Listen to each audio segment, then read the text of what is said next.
Okay, this seems like a good question. Let's read it and try to demolish it. When a hydrogen oxygen fuel cell is in operation, a different reaction happens at each electrode. And he's given you the reactions, the half equations at the cathode and at the anode, right? Now he's saying, and obviously that's my anode. Remember, the electrode where oxidation takes place is your anode, and the electrode where reduction takes place is your cathode. And that's for fuel cells. That's for cells. For electrolysis, you could just remember panic. Positive is anode, negative is cathode. But for cells, it's quite opposite. But the reality behind anode and cathode is the electrode where oxidation takes place is anode.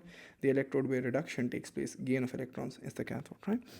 Now, seeing the electrons that are lost at the hydrogen electrode travel through the external circuit to the oxygen electrode, where they are gained by the oxygen and water. A hydrogen oxygen fuel cell is operated for a period of time, and 4 moles of oxygen molecules, which means O2, 4 moles of O2 are consumed. What is the mass of hydrogen consumed? Remember, whenever you talk about moles, or whenever you talk about connecting, half equations to each other and finding the relationships to find mass, you first of all need to come up with the full equation. Now, you're given half equations, but you need to convert it into a full equation. And how do you do that? Well, it's pretty easy. The number of electrons gained must be equal to the number of electrons lost. So if 4 electrons are being gained, that literally means that 4 electrons should have been lost. So you multiply this entire thing with 2. So you get what? 2 hydrogens plus 4H plus, gives you 4H plus 4 electrons, right? And then you write the below equation as it is.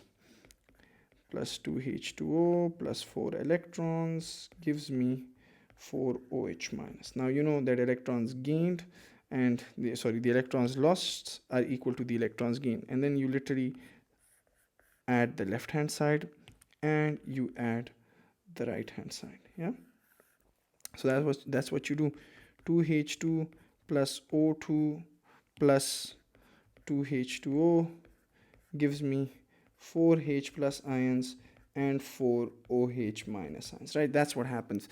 Now you guys can write this as H2O and then cancel the H2Os out. That's not our concern. Our concern is this hydrogen and this oxygen.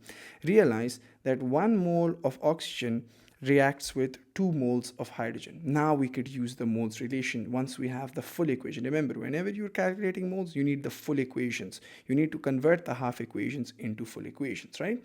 To get the molar ratio.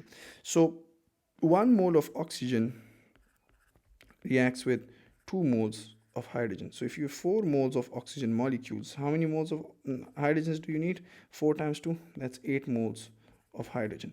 But we don't need moles of hydrogen. What do we need, sir? We need the mass of hydrogen consumed. So how do you convert moles into mass? Mass equal mole times molar mass. We need mass. 8 times hydrogen is 1 times it by 2 because H2, right? There are 2 hydrogen atoms. So 8 times 2, that's 16 grams. Do we have 16 grams? Yes, we do. That's T.